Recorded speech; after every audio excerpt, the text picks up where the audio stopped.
कल हम लोग मल्टीप्लिकेशन थ्योरम कर चुके थे। अब यहाँ पर से आगे देखना है मल्टीप्लिकेशन थ्योरम का ही थोड़ा सा एप्लीकेशन है, जिसमें इंडिपेंडेंट इवेंट्स के बारे में देखना है। ठीक है। बेसिकली दो इवेंट को इंडिपेंडेंट कब कहा जाएगा? जब एक इवेंट का होना या नहीं होना दूसरे इवेंट पर कोई असर नहीं डालने वाला है। ठीक है। लाइक मान लो मेरे हाथ में एक साइड में, एक हाथ में मेरे साथ दिया गया है एक कॉइन और दूसरे हाथ में दिया गया है एक डाइस। कॉइन को टॉस कर रहे हैं और एक साइड में डाइस को रोल कर रहे हैं। कॉइन का टॉस होना और डाइस का रोल होना, इससे कोई एक दूसरे से कोई लिंक ही नहीं है। ये दोनों एक दूसरे से बिल्कुल इंडिपेंडेंट इवेंट है। ठीक है। लेकिन अगर हम ये कह रहे हैं कि कॉइन को टॉस कर रहे हैं और एक इवेंट आ रहा है हेड, तो जिस टाइम हेड आएगा ऑब्वियस है उस टाइम पे टेल नहीं आएगा, और जिस टाइम पे टेल आएगा उस टाइम पे हेड नहीं आएगा। ठीक है। तो अगर ऐसा इवेंट जिसमें एक का होना या नहीं होना दूसरे को कोई इफेक्ट नहीं दे, तो वो कंप्लीटली दोनों के दोनों इवेंट हमारे इंडिपेंडेंट ही कहलाएंगे। ठीक है। लेकिन अगर दोनों एक दूसरे को लिंक कर रहा है, मतलब एक नहीं हो रहा है तो इसलिए नहीं हो रहा है क्योंकि दूसरा हो जा रहा है, या दूसरा हो रहा है इसलिए क्योंकि पहला वाला नहीं हो रहा है, तो ऐसा सिचुएशन रहेगा, मीन्स दोनों आपस में लिंक्ड हैं, दोनों डिपेंडेंट हैं एक दूसरे के ऊपर। ठीक है। तो इसी में देखो पहला चीज आता है कि अगर ऐसे मैथमेटिकली कैसे रिप्रेजेंट होता है। अगर ए और बी दो इवेंट तुमको दिए जाते हैं और दोनों के दोनों इंडिपेंडेंट हो रहे हैं, तो उस केस में probability of A by B this is equal to probability of ए।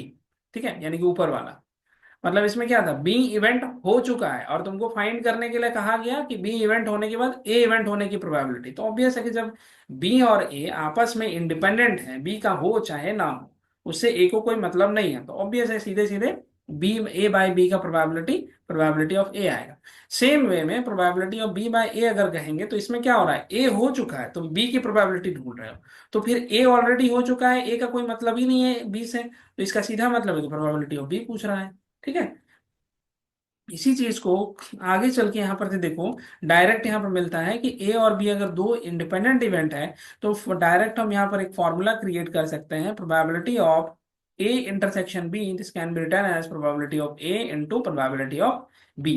कल हम लोग एक फॉर्मूला देखे थे ना, ए इंटरसेक्शन बी का probability, this is probability of A लिखते थे और यहाँ से probability of A by B लिखा करते थे।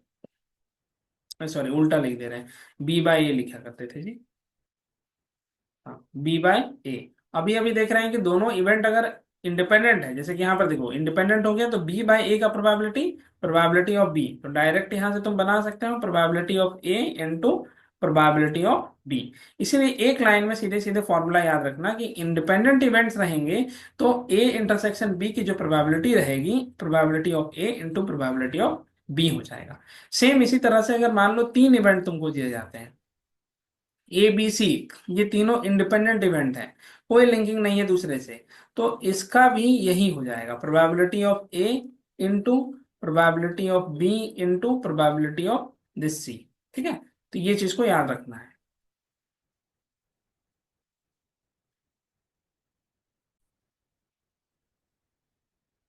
नेक्स्ट आएगा म्यूचुअली एक्सक्लूसिव इवेंट।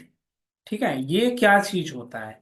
देखो, दो इवेंट को म्यूचुअली एक्सक्लूसिव तब कहा जाता है जब दोनों इवेंट में क्या इंटरसेक्शन इम्पटी हो जाए, मतलब दोनों इवेंट में कुछ ना कुछ तो इनपुट आउटपुट्स आता था, रिजल्ट तो मिलता था ना, लेकिन दोनों सेट्स जो बनेगा उसमें कुछ भी कॉमन जब नहीं है, तो दोनों के दोनों इवेंट को हम बोलेंगे वो म्यूचुअली एक्सक्लूसिव है।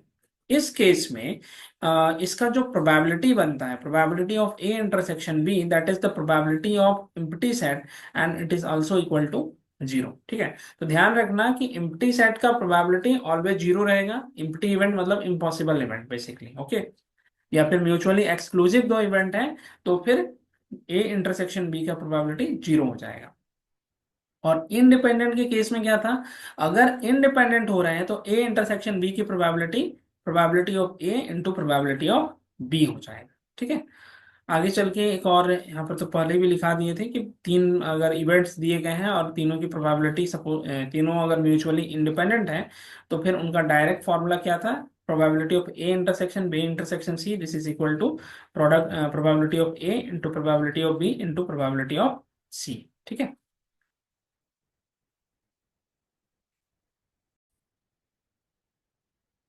देखो यहाँ पर जो क्वेश्चन दिया हुआ है उसमें बोल रहे हैं एक कॉइन को 3 टाइम टॉस कर रहे हैं, ठीक है। Let E be the event that first throw results in a head, means पहला जो थ्रो करेंगे उसमें सिर्फ हेड आएगा। एंड सेकेंड इवेंट जो बनाया गया है F, the last throw results in tail, ठीक है। Then find whether the events E and F are independent. तो तुमको यही शो करना है कि दोनों इवेंट्स इंडिपेंडेंट हैं कि नहीं है, ठीक है।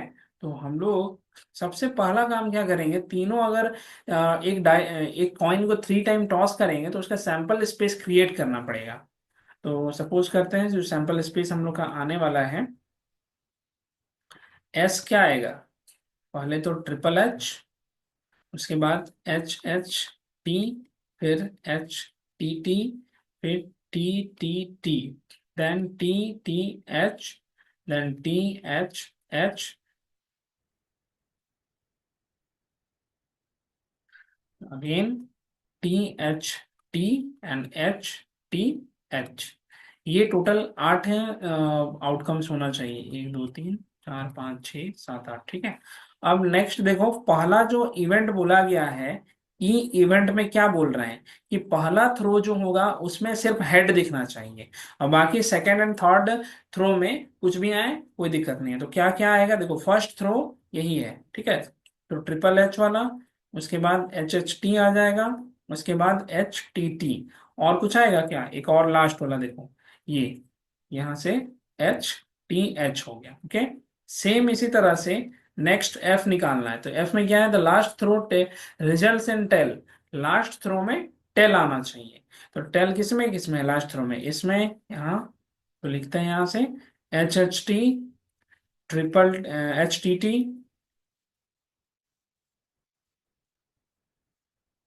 ठीक है। ये क्या हो गया यार, फिर उसके बाद ट्रिपल टी करना है। एक ये हो गया, 1 2 3, और कुछ आएगा, हाँ last throw T H T है, ओके, हो गया।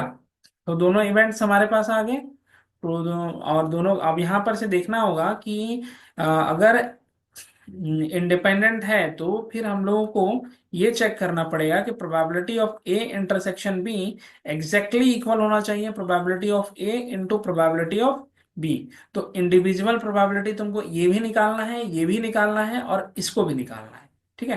तो चलो सबसे पहला काम तो करते हैं, ए इंटरसेक्शन बी निकालना। यहाँ पर ई इंटरसेक्शन एफ चेक करो क्या क्या हो सकता है। ई इंटरसेक्शन एफ में कौन सा एलिमेंट कॉमन है, देखो कॉमन के लिए तुम लोग ये देख सकते हो, double H T, double H T, और कुछ कॉमन आ रहा है, एच टी एच नहीं होगा, H double T, H double T, H double T, दो हो गया, और कॉमन नहीं, ठीक है। तो अल्टीमेटली मेरे पास एच एच टी हो गए एंड एच टी टी हो गए, ठीक है। तो ई इंटरसेक्शन एफ भी आ गया। अब एक एक करके सबका इंडिविजुअल प्रोबेबिलिटी फाइंड करो। प्रोबेबिलिटी ऑफ ई, वो क्या हो जाएगा, प्रोबेबिलिटी ऑफ ई फाइंड करना है तो number of elements in E event, तो यहाँ पर से हमारे पास 4 इवेंट थे और टोटल सैंपल स्पेस में 8 है, तो this is exactly equal to 1/2। फिर उसी तरह से नेक्स्ट प्रोबेबिलिटी ऑफ एफ निकाल के देख रहे हैं, तो एफ में भी कितना आ गया, 4/8, तो यहाँ से बन रहा है हाफ। अब यहाँ चेक करो probability of A E intersection F, वो कितना आ रहा है, देखो दो इवेंट इसमें था और हमारे पास सैंपल स्पेस में टोटल 8 है, तो 1/4 हो गया। अगला चीज तुमको ये चेक करना है कि probability of E into probability of F का वैल्यू कितना है, तो ये half into half, it means this is equal to 1/4। तो यहाँ से क्लियरली देख सकते हैं कि ए ई इंटरसेक्शन एफ की जो प्रोबेबिलिटी है वो लास्ट वाले की प्रोबेबिलिटी के इक्वल हो रही है। It means E and F are independent events,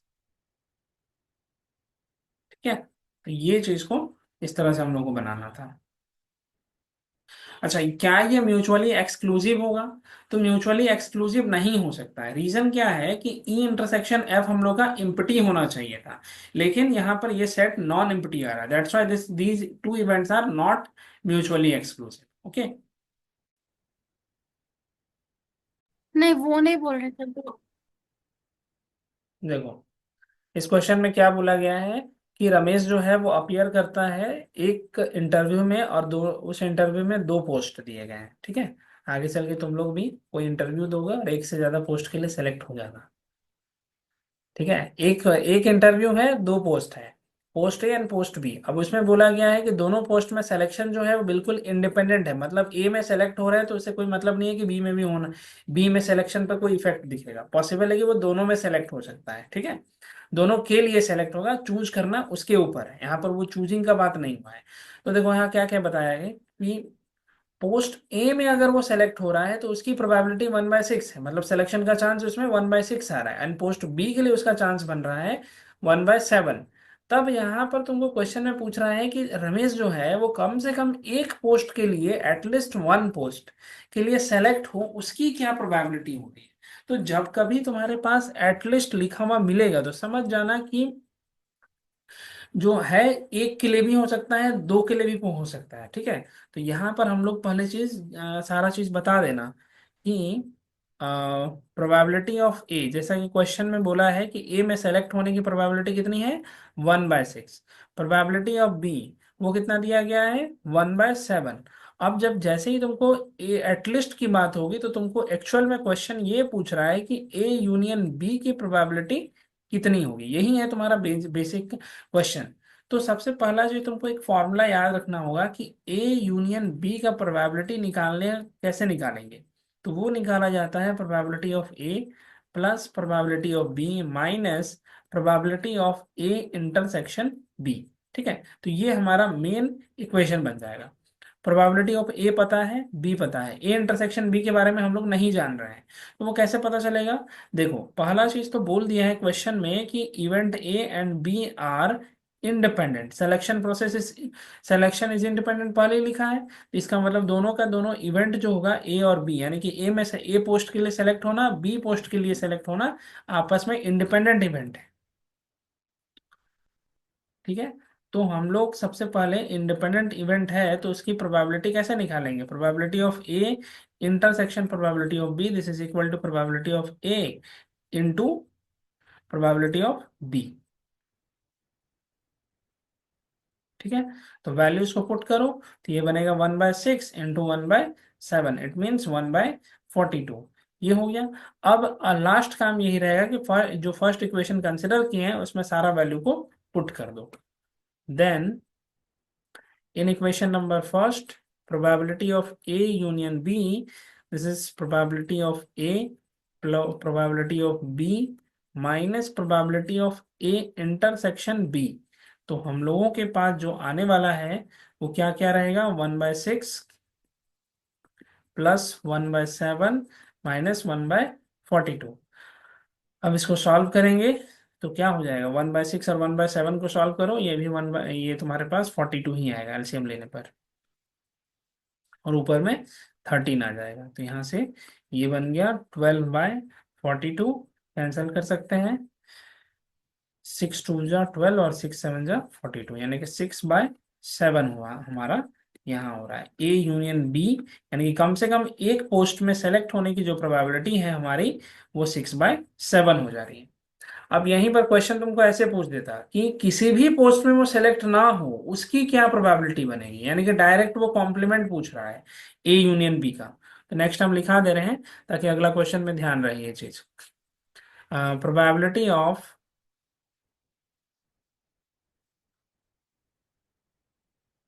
A union B bar, इसका मतलब होता है कि आप किसी भी पोस्ट के लिए सेलेक्ट नहीं हो रहे, ठीक है। तो ये क्या होगा, 1 - probability of A union B, ये चीज है। तो हमने क्या फाइंड किया था, 6/7 हम फाइंड किए थे, तो ये बन जाएगा 1/7, ठीक है। तो ये सब चीज को ध्यान रखना कि किसका किसका मीनिंग क्या बन रहा है।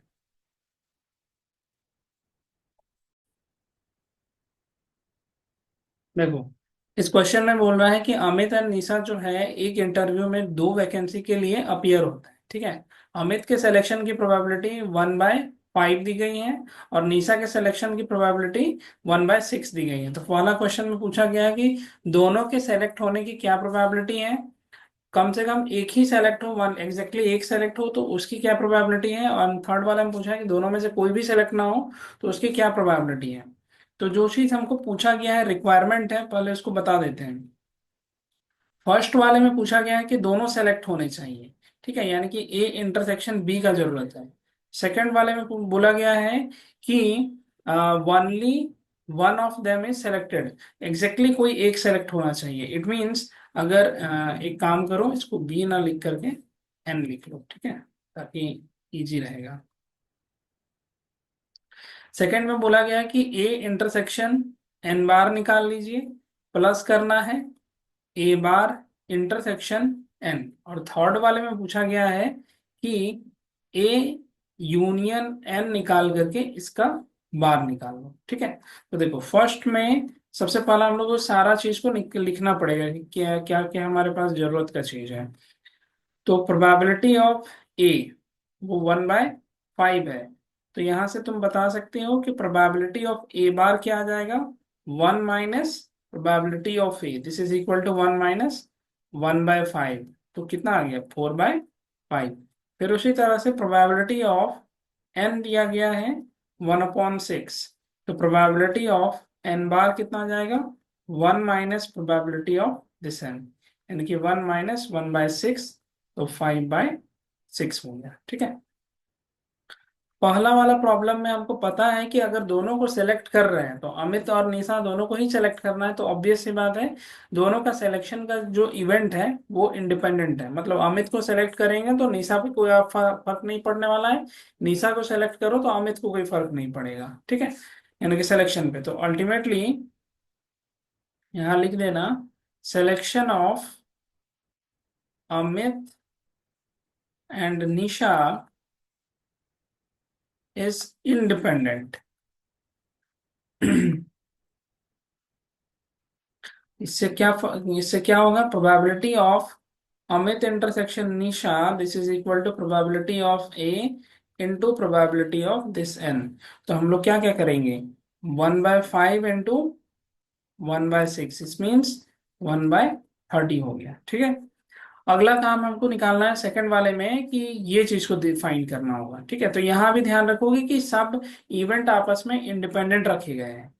तो सेकंड वाले के लिए probability of A intersection N bar plus probability of A bar intersection N.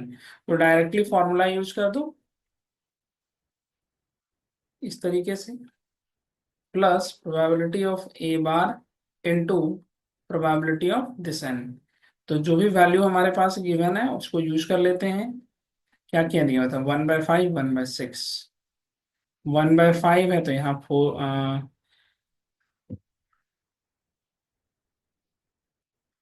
Plus इसमें आया था 1/6, तो यहाँ आएगा होगा 5/6, और इसमें आया होगा 4/5। सॉल्व करेंगे तो यहाँ से निकलेगा 5/30 प्लस 4/30, इट मीन्स 9/30। तो ये कितना आ जाएगा, 3 3 9, 3 10, 3/10 हो गया। एंड थर्ड वाले में क्या पूछा गया है, probability of A union N का बार चाहिए। तो basically 1 - probability of A union N निकालना पड़ेगा। तो ए यूनियन एन का प्रोबेबिलिटी कैसे, फॉर्मूला का यूज करो, probability of A plus probability of N minus probability of A intersection N. तो जो जो वैल्यू आया हुआ था सबको यहाँ पर पुट कर देते हैं। तो ये बन रहा होगा कुछ इस तरह से, 1 - ए की प्रोबेबिलिटी 1/5 थी, बी की प्रोबेबिलिटी 1/6, और दोनों का इंटरसेक्शन का प्रोबेबिलिटी अभी निकाले होंगे 1/30 आया था, ठीक है। सॉल्व करते हैं इसको, 1 - 11/30 - 1/30, इट इज इक्वल टू 1 - 10/30। तो ये हो गया 20/30, this is equal to 2/3, is your answer.